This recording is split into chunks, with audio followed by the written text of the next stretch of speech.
So hi everybody online too. Nice to see folks. So we have a guest speaker today, Red Platt, who is a professor at Gettysburg College. He did his PhD here at CU in geography and is on sabbatical here with us at Earth Lab and has been working on some really cool questions around refugia, which is totally aligned with some of our questions around disturbance. So this group here is a forest resiliency group. So we're piggybacking a couple of things together for those of you who are online or those of you who are joining us and are not necessarily part of the forest resiliency group. You've just jumped into it. And Rudd has been working at this interface of coupled human natural systems for more than 20 years, looking at forest systems all around the world, from the Marcellus Shale in Pennsylvania, which is close to Gettysburg College, working in the Rocky Mountains, and also in India as well. And Rudd is really key not only on like doing big data analysis, and he's got some prowess in Google Earth Engine too. So if any of you want to talk to him about that, he just came back in October from a Google Earth Engine conference and also wants to figure out how to take big data into the classroom as well. So he's been keen to learn and push forward on that front as well. So without further ado, thank you, Red, for being our speaker today. I'm really happy to be here. This is such a great way to spend Valentine's Day. I teach undergraduates courses in remote sensing and GIS, and so on Valentine's Day, I always break out the heart-shaped projections. I break out the core cleft maps that tell you the culturally appropriate number of kisses to give people in different regions of France. But I'm not going to do that today. Okay, so I'm just going to, let's see, share my presentation here. And everyone can hear online, is that right?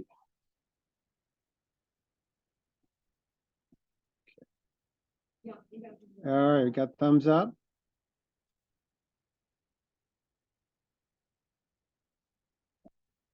Okay. All right, so everyone can see the presentation slides.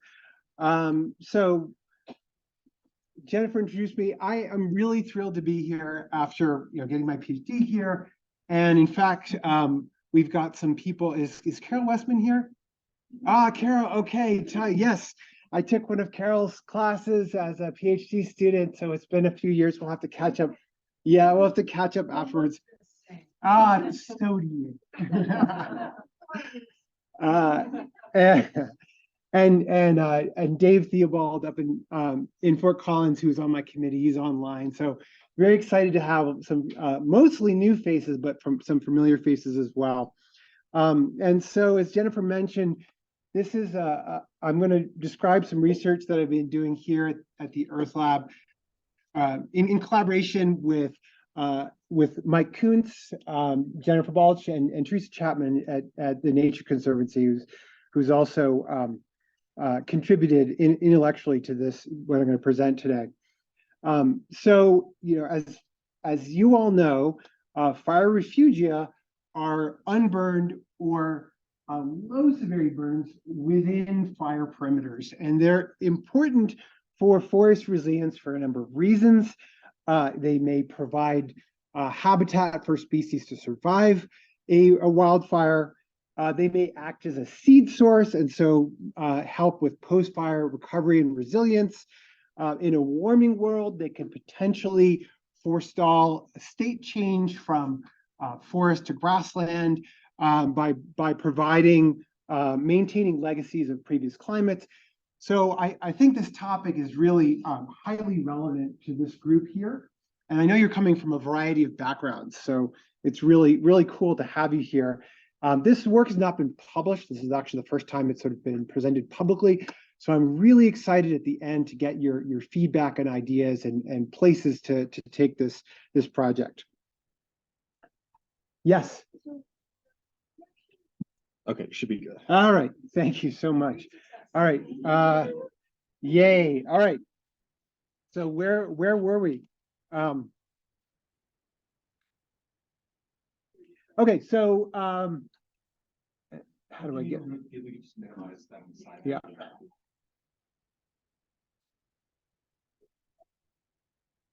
Can I get rid of this?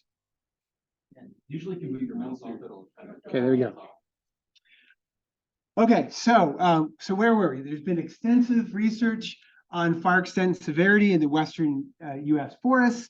There's a lot out there. There's a big consensus on that there's been increased fire extent, so more areas burning over time, and this is due to a variety of factors. A lot of it is climate driven, in particular fuel moisture, but also effects of fire suppression, increased ignitions, and other factors. So we have an increase in areas being burned, but trends in the actual severity of fire, it's a little more of a nuanced discussion. So the results in the literature are pretty highly dependent on the location, the spatial scale, the time scale.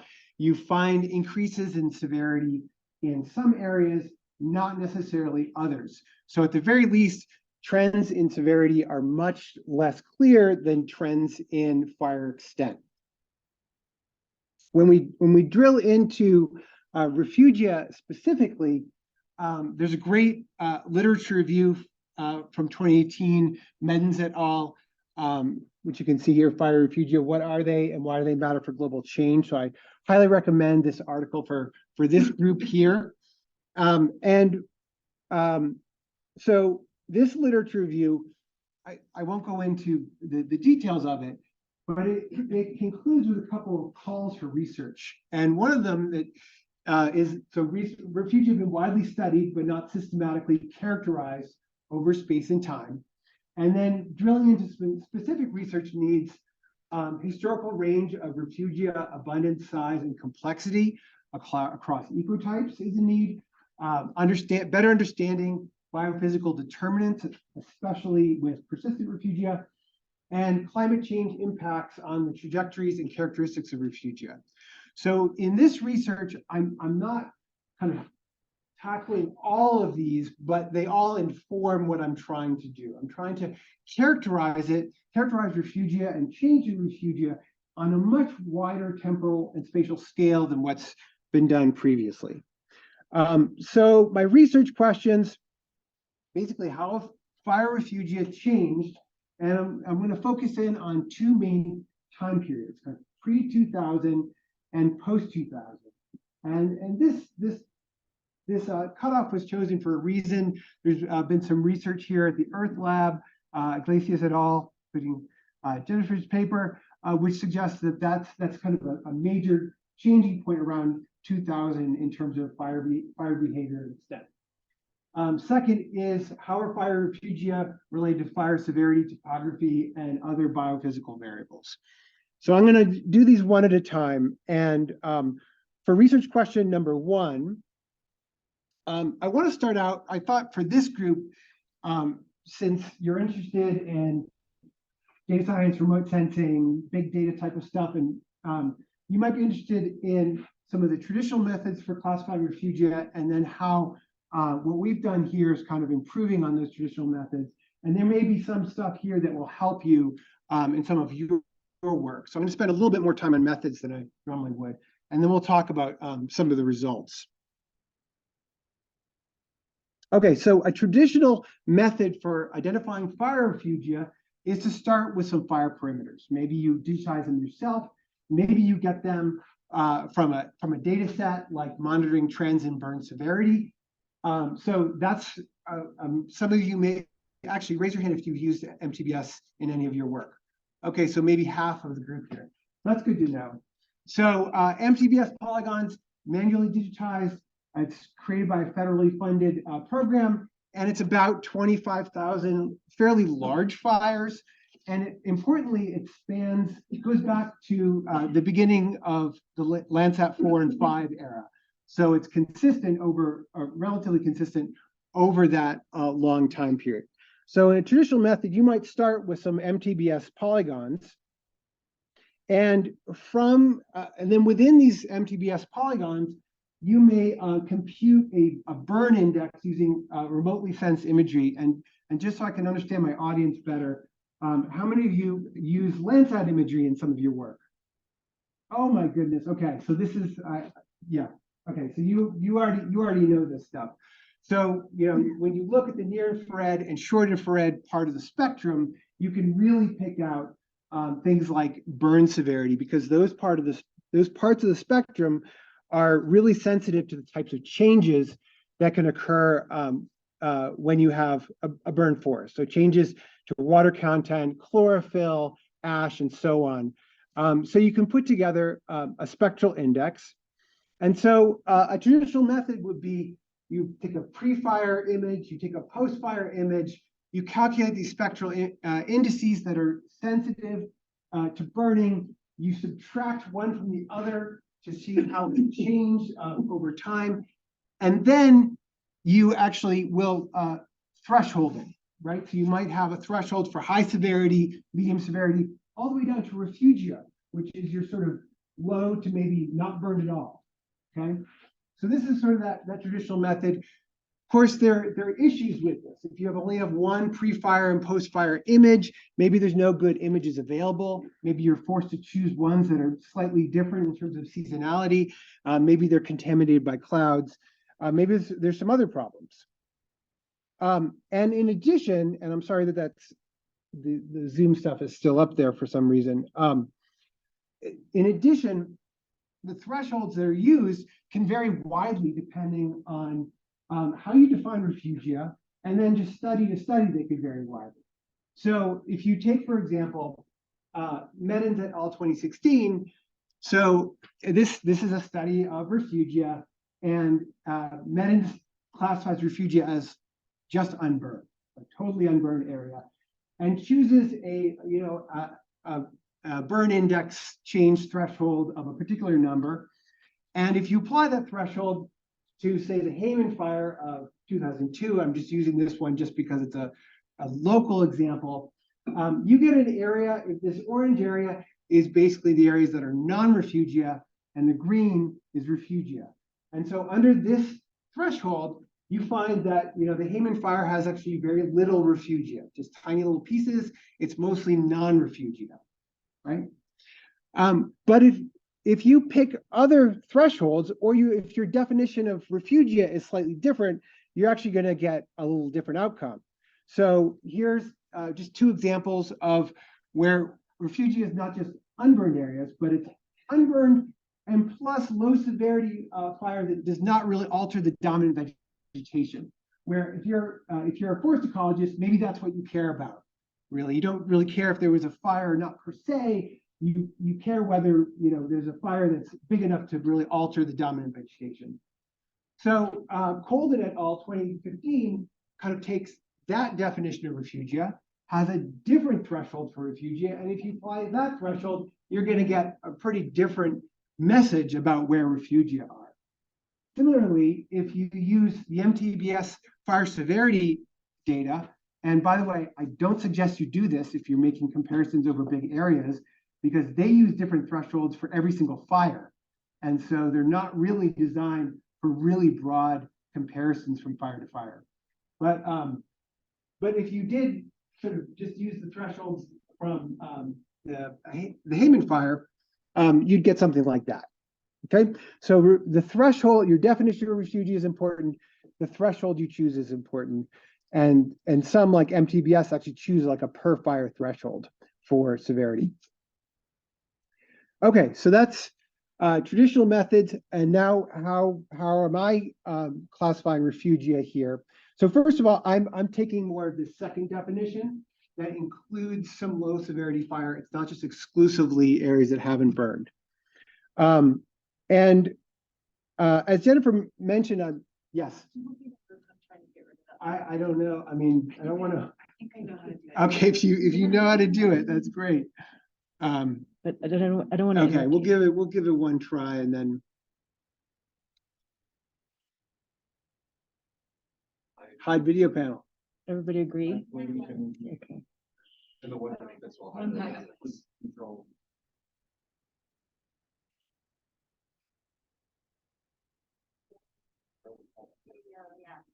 Okay. It's a thank you. it's a little bit ironic in a sort of a technology-focused workshop that, but that's okay. So, out of curiosity, who here has used Earth Engine in their research? Okay, so maybe half. Okay, so yeah, it's a great platform for those who haven't used it in a lot of ways. Highly developed, no uploading, downloading. I love that there's a huge user community and very global and inclusive. So I really like that. So people talk about Earth Engine as being exclusive because it's sort of this proprietary black box thing. I actually think of it as being inclusive because of the way it's got a pretty good international user base, a more diverse user base than I've in some ways. So it does have some tricky memory management issues, which I can talk to people about later if they want. But it's good for this study because I'm trying to process sort of bigger areas. So in my process, I'm starting out with MTBS parameters. I'm using wildfires, so not prescribed fires or other forms of fires. I'm working with this date range of 1986 to 2021. The focus is on forested ecoregions in the Western United States, which you can see in the map there. And the forests that I'm selecting, it has to be 50% or more pre-fire forest. This is really focused on forest fires, not grass fires that happen to have a little bit of forest in it.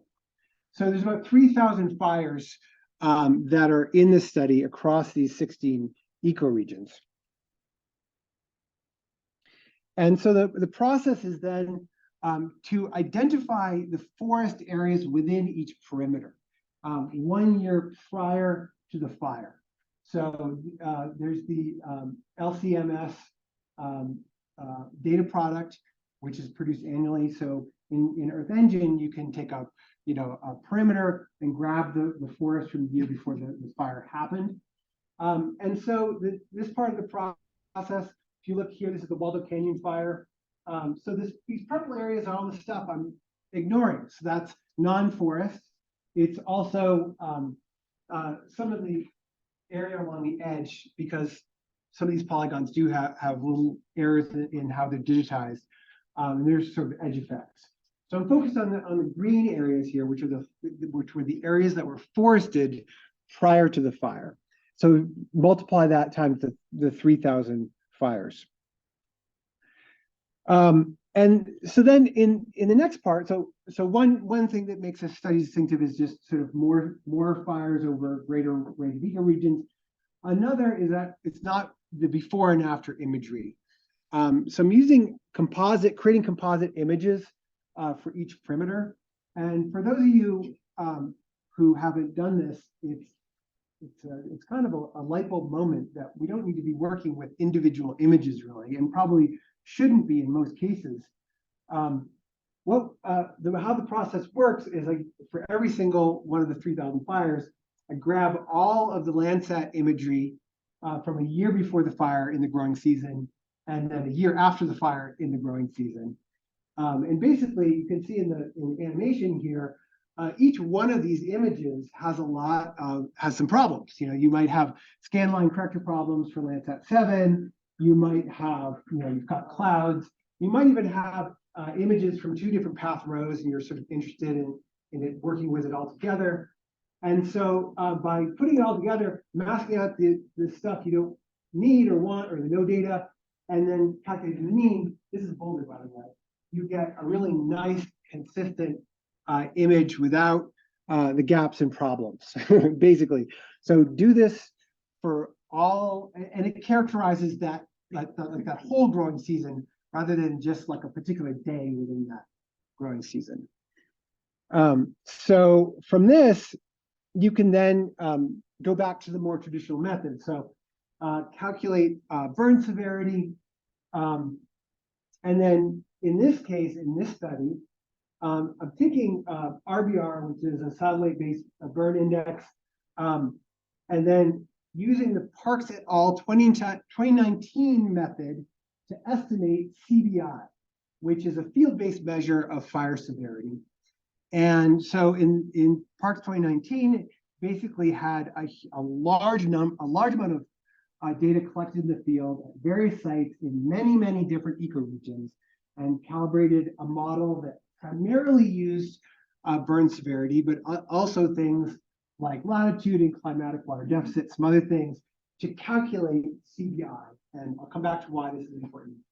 And then essentially thresholding CBI to find the areas that are refugia, and then do that for all 3,000 perimeters. So CBI, I actually think this is an important part of this project, is not using the straight up burn index and using this modeled CBI. So compared to DMBR and some other similar burn indices, CBI is more interpretable and consistent across veg types and ecoregions. So remember how the MTBS polygons, they selected a different threshold for every single fire. That shouldn't really be necessary if you have a good measure of CBI. The number, like DNBR, if I told you it was 0.2, you'd have no idea how to interpret that ecologically.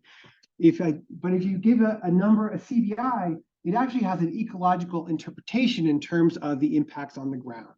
So then I can take, some published information about what different CBI values look like and create thresholds. So based on them, so I'm not just, it's sort of a little less hand waving. So I chose a threshold here to incorporate unchanged and low. So including some of these low severity areas with little mortality of the structurally dominant vegetation. Okay, so the next piece of this is to calculate the percentage of refugia per fire, and then summarize within time periods and ecoregions. So again, here's the Waldo Canyon fire, and so the forested stuff, like this is forested refugia, and this is sort of forested non-refugia, and this is other stuff like non-forest or excluded for a different reason. And so figuring out that number per fire, and then summarizing within those two time periods that I mentioned, and then ecoregions, and then doing some significance tests. All right, so some results here. So first of all, what this graph is showing is, so first of all, these are time chunks, and this is the total area of the MTBS fire perimeters of those, these are the 3,000 fire perimeters. This is the total area average per year.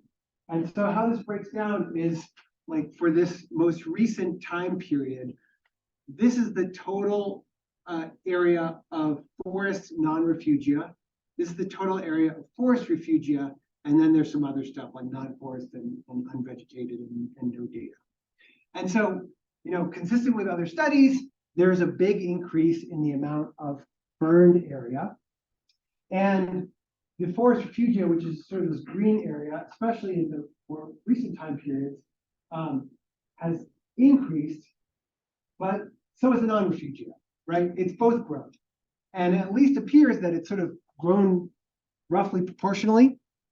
And if you actually look at it as a percentage, you can see that that's actually the case.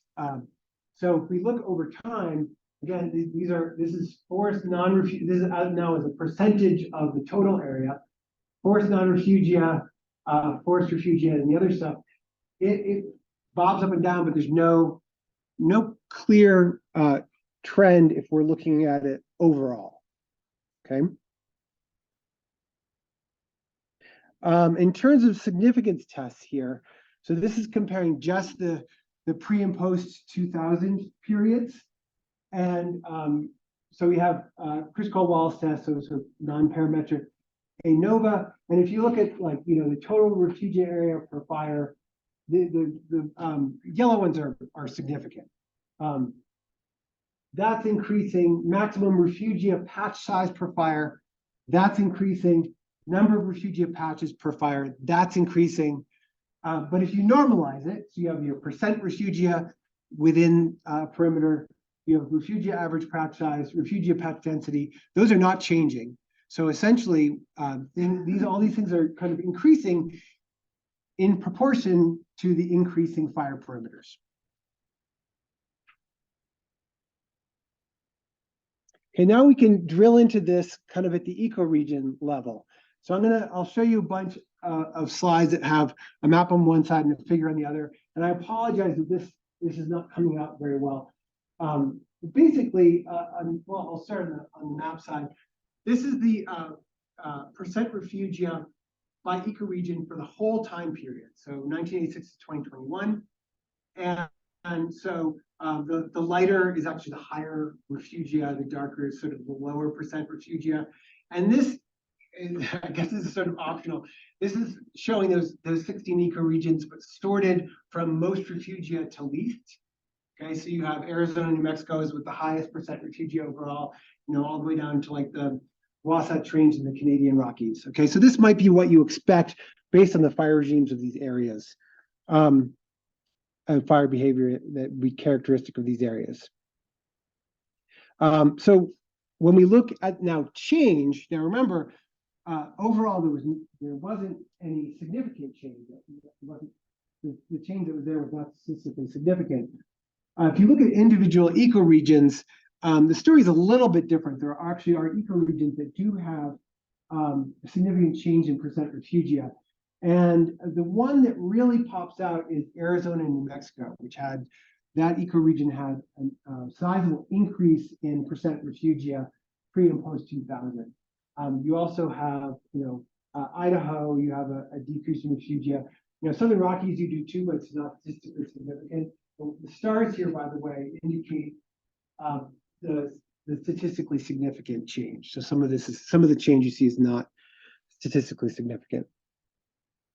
Okay, so that's change in percent refugia, increase in max refugia patch size, which may be ecologically important if you believe that these larger refugia may be, be more influential in post-fire recovery.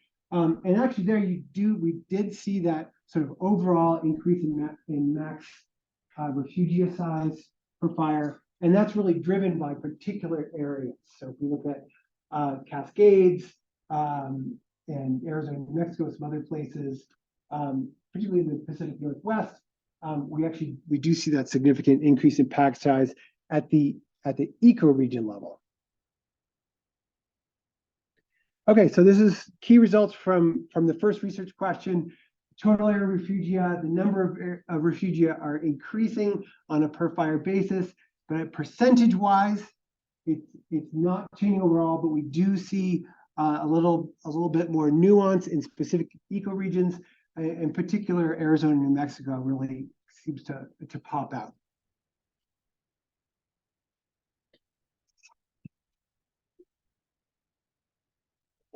Okay.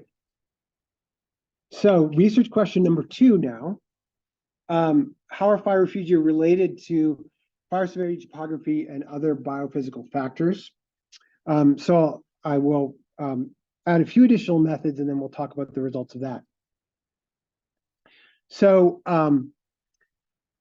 biophysical factors. Okay, there's a lot of papers, a lot of research on the factors that affect refugia. They're typically for very specific, a single ecoregion, maybe only a handful of fires. They tend to be pixel-based. This is a fire-based analysis. Everything you're seeing today, the unit of analysis is a fire, not a pixel. Okay, so that's a little different here. So I have to summarize these characteristics within the fire perimeter. So I started with a big group of characteristics based in the literature, and I reduced them, basically reduced them in a variety of ways. I made sure that these factors weren't overly correlated with each other, so I removed ones that were basically redundant with other factors, and distilled it down to about 17 factors within each perimeter. So some of these are related to the characteristics of the fire perimeter as a whole. So, for example, the fire timing and location. So latitude, elevation, the Julian day, time of year. That's just sort of characteristic of the entire fire perimeter. The fire weather. So I used GridMet data, which goes back to the mid 80s, and basically used the maximum value within 5 days of the initiation of the fire to characterize fire. Now, I know that some people will say that's not right. Fires can burn for a month, And that's absolutely true. And we don't have the end date of all these fires. We know the start date, but not the end date. And we do have some evidence. I think that Jennifer's done some research on the first 5 days of the fire is actually the bulk of the burn on average. So that's what I used. So for temperature, wind speed, and so on, within the maximum value within 5 days of initiation. Pre-fire vegetation, so that's like pre-fire NDVI, pre-fire percent forest, shape index, that's a measure of the complexity of the fire perimeter. So that's all fire perimeter as a whole. Then there's characteristics of refugia areas. So that's, in this example, the green areas. What's the topography within just those areas? So, there's evidence that, topography, especially for persistent refugia, is going to be a really important predictor. So it's not topography overall, it's topography in the green areas. And so characterize topography in a number of ways. And then characteristics of non-refugia areas. So that's all these other forested or formerly forested areas. So, and in those areas, I'm looking at fire severity, so that CBI, and also texture. So grade level co-occurrence measures of severity. So essentially, for those of you who are not familiar with this, you've probably seen moving window analyses or neighborhood statistics where you have like a 5 by 5 pixel window and you calculate like a texture measure based on what's happening in that. That's essentially what's happening here. You could think of it as what is the texture of severity, or what is the patchiness of severity at the local level. So that's what that is. And then to identify the factors associated with percent refugia, I use a generalized boosted regression in R. So for those of you who aren't familiar with this, it's kind of, I would say, broadly similar to like a random forest type of regression. It essentially builds the model sequentially. So it sort of builds the model on top of itself, correcting for errors that the previous step may have existed in the previous step.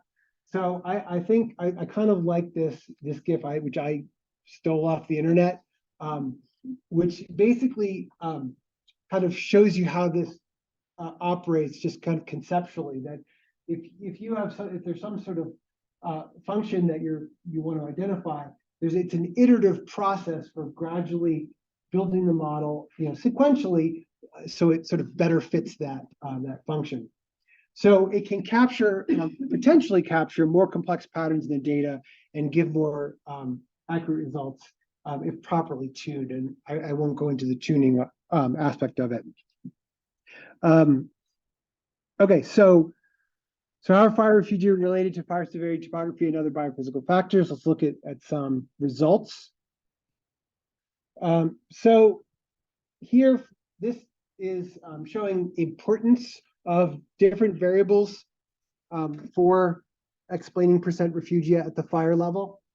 And the important thing here is that the severity related factors were really dominant. So the fire severity in the non-refugia areas was the most important in predicting the percentage of refugia. And in addition, some of those texture measures were important in predicting refugia. And then some of the topography, pre-fire vegetation, and so on at the level of the fire were less important than you might expect. I won't go into the validation. I'll just say that the root mean square error on this model was about 8.8% refugia. On the traditional statistical models that I ran, R squared, you're talking in the neighborhood of about 0.75. So that's what we're talking about in terms of how good these models are. So drilling into the specifics. So this just tells you whether variables are important. It doesn't tell you the direction of the relationship. So here I want to talk a little bit about the specific variables and the direction of the relationship. So if we look here, and I'm sorry, these are, the writing's a little small. Got CBI here, percent refugia here. So this is a regular scatter plot. And so you can see that there's a relationship here, and it's not quite linear, right? It sort of curves down. Each of these points are individual fires. And so you can see how if you move from fires that was a low CBI to kind of a middle CBI, there's kind of a fairly big decline in refugia. Then you go from the middle CBI to really high CBI, there's kind of less of a decrease in refugia. Is that the CPI average over the whole fire? It is the CBI averaged over all of the non-refugia areas in the fire. Yep, thank you. Yes. I do have a question, because your refugia is kind of defined by the CPI line. So, and also when within a fire, it always, I would expect that the spatial autocorrelation in those CPI. So yes, it is. So I guess two things. So one is a magnitude and one is a percentage. And the other thing is that it is, this is the fire severity in outside of the refugia areas. It's in the non-refugia areas, not in the refugia areas. Okay, so if we look at a partial dependence plot, which the partial dependence plot is essentially shows the relationship between the variables if you are controlling for all the other variables, and you see kind of the thing there, so that you have this sort of decline, which you might expect as you increase the CBI, declines the percent refugia goes down. Okay, so interestingly, the correlation holds across ecoregions, but the intercepts differ. So if you look at this, each of these lines represents a different ecoregion. And so you can, I guess it is admittedly a little bit hard to tie a color to one over here. I think that the important thing here is that the relationship pretty much holds across ecoregions. And if you look to depict a particular CBI, so like 2, that would sort of correspond with like a higher percent refugia in, say, Arizona and New Mexico than it might in some of the other different ecoregions. So the direction of the relationship is the same. The intercept differs, and that could be, factors such as, forest vegetation type or coming into play here. Okay, so similar graphs. So this is showing texture of CBI, and so we see that as this is specifically GLCM contrast. So it's a measure locally within moving windows. You have a high contrast between CBI values, and so if you have that sort of greater texture patchiness contrast, you tend to have higher percent refugia.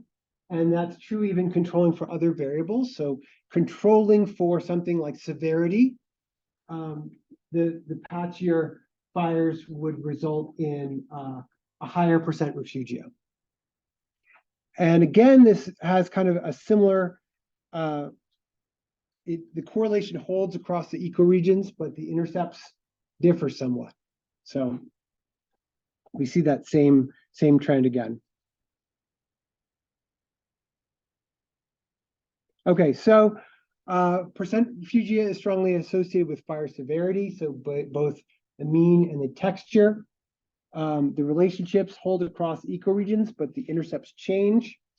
And other factors like topography and weather in this model, have surprisingly low importance.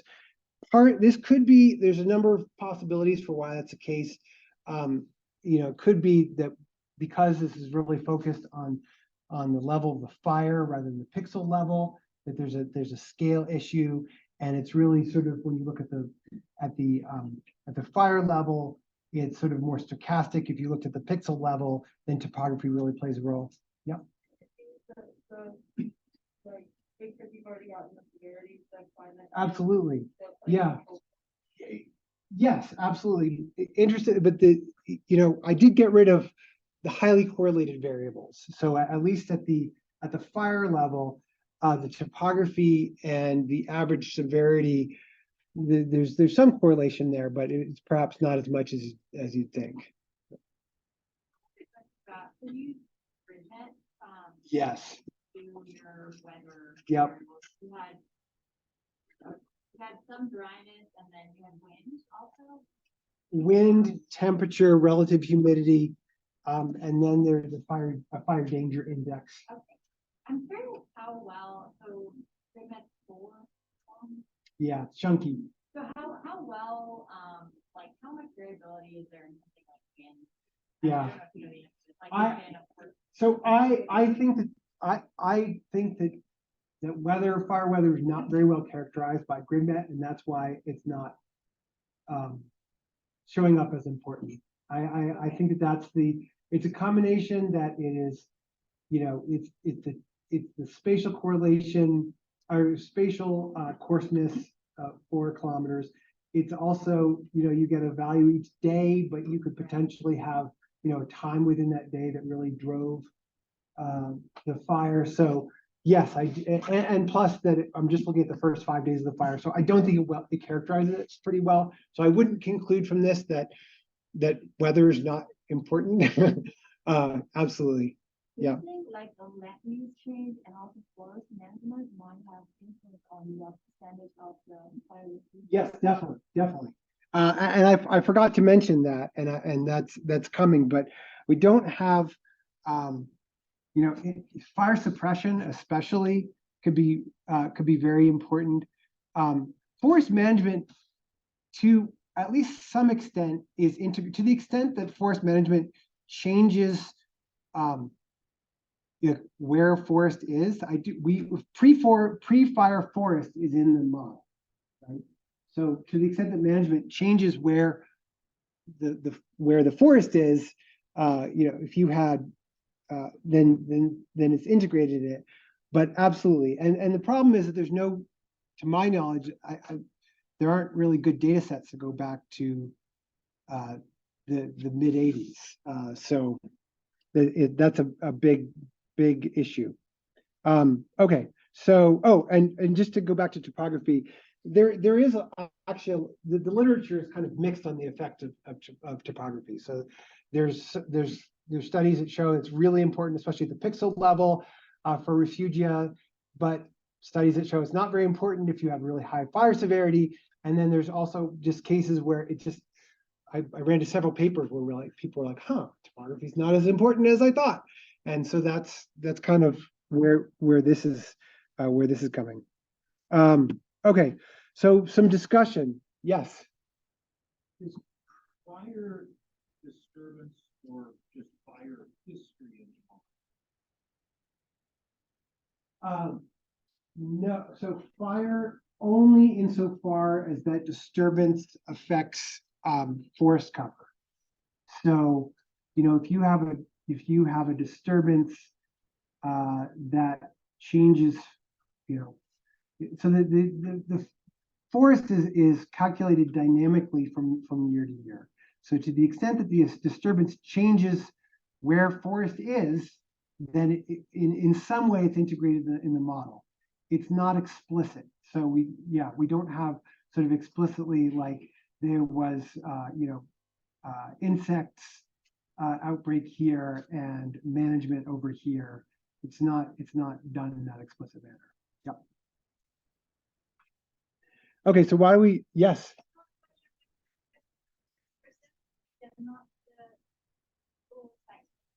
It's percent. Yeah, we know that the total size is increasing and have a pretty good idea for why. So this is as a percent of that total forest within each perimeter. Thank you. Okay, so why some local change, or I should say ecoregion change in some cases, but no change overall. Implications for climate change and then next steps in the project. So a few possibilities. So one is this fire suppression and backburning could promote refugia. We don't have a good data source going all the way back to the beginning. The concept of this study was to get as long a time period as possible. It is interesting that it's possible that, these have the greatest impact in Arizona and New Mexico, which is where we do see this increase in refugia. So that's one thing to look into specifically, but that could be a reason. Some of the trends that are affecting the amount of area burned. So night, burning at night, which Earth Lab has done doing research on this. The longer fire season, increased ignitions. These are not necessarily associated with sort of higher fire severity, lower refugia areas. They could be, but not necessarily. And so another possibility. Another thing is we can't detect changes to the smallest refugia. So Teresa Chapman, who's listening in here, she defines refugia. It could be just one tree, and that's your refugia, right? Here we're using Landsat data, 30 meter pixels. We can't get at that. So to the extent there's a change in refugia that in these smallest areas, that's not going to be reflected in the study. So maybe there's a change. It's just we're just looking at the wrong scale here. And there's also possible that some of the changes in CBI has increased in some of these areas that already have relatively high severity, low refugia areas. Remember, there's this curve here. So it's possible, if you have areas that are all of a sudden, you're having an increase in CBI in some areas, it's over here where that curve is a little shallower, so it may not have as much of an association with refugia. And if you actually look at where those are, so this is the same type of graph you've seen before here, there has been significant change in CBI in kind of Colorado, Utah area, decrease in Arizona and New Mexico. So some of these areas, if you had increase here, well, these are areas that already had a relatively high CBI, relatively low refugia, so that change maybe is not being reflected very much in percent refugia. Conversely, here, you actually had a decrease in CBI, which could have more of an effect on refugia. Question? Is that related to the, because I look at those areas of Flagstaff, I'm thinking, Mogollon Rim, where you have the world's largest ponderosa pine forest, versus Colorado, where you have Pondo layered on top with mixed con layered with subalpine, where those areas, you get up that slope burn higher. So that what you're interpreting some of that? Yes, exactly. Okay, so some implications. These higher, more severe, maybe more uniform severity burns are burning more. They're burning more in the non-refugia areas are burning more completely. So a big question is what will be the severity characteristics in terms of both the mean and the texture of the expanding burn areas in the future. So you can imagine if you have more low severity burns, maybe you're reducing the amount of fuels in the future, and you're just going to have these newly burned areas are actually going to be fairly low severity fires, or maybe because of fuel moisture driven by climate change, they're going to be higher severity burns. And so that's really what the question is.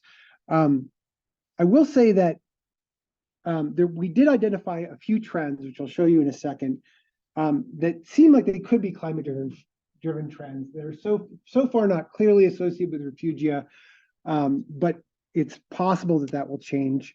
So, for example, the median elevation of fires has actually increased significantly, especially in particular ecoregions.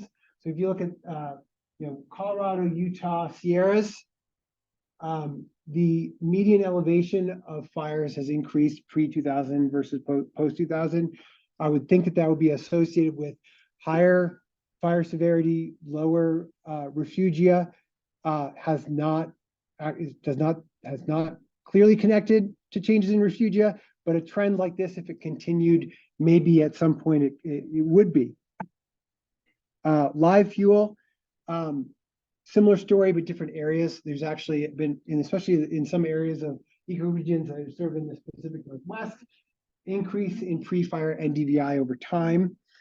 I would expect that that would be related to high severity, low refugia.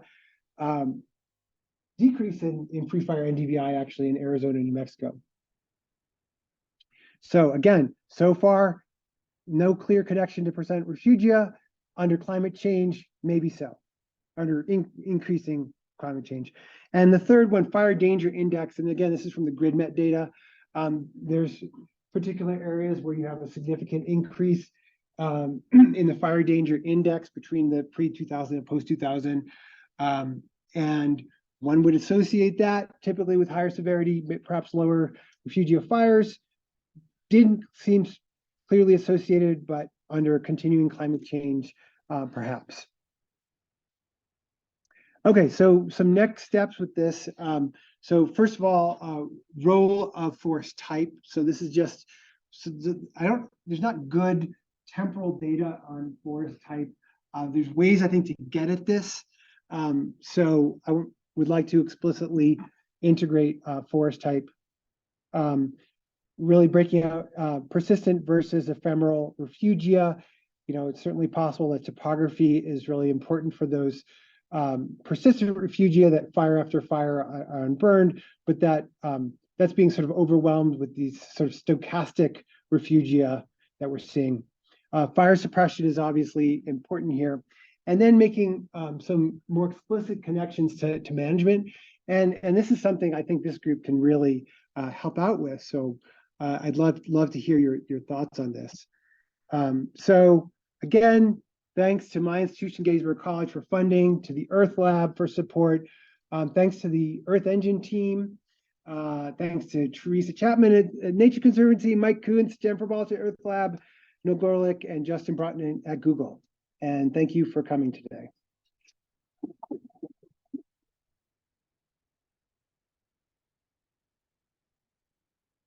It's 12, yeah, sorry. Thinking about like, right, if we're thinking about peace versus maybe one tree matters a lot, but in terms of like sort of other ecological functions, of providing habitat, that kind of thing, do you think there's kind of a minimum patch size for refugia that's relevant to kind of conservation, right? Because we can roll kind of individual tree survival into fire severity. Yeah.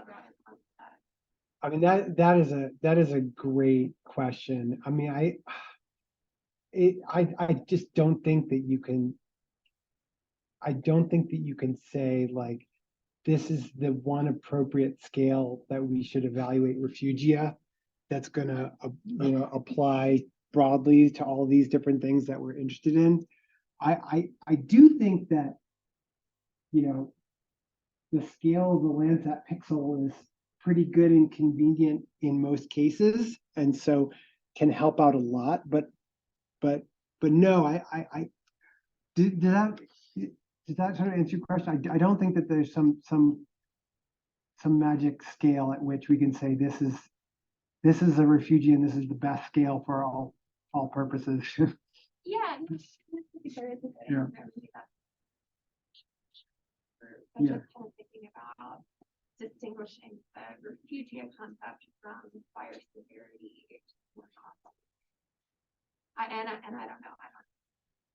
Yeah, I mean, and this is maybe the remote sensing people versus the ecologists. The remote sensing people are they're very much focused on what's burning as or not, or the severity of it in terms of defining it.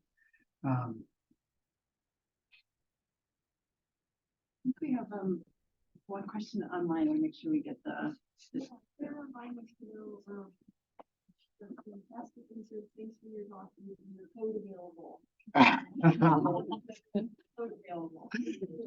Google Earth Engine for. Yeah. So I would say my code is not yet ready for sharing, and this is unpublished research. I hope that it will be available for sharing at some point.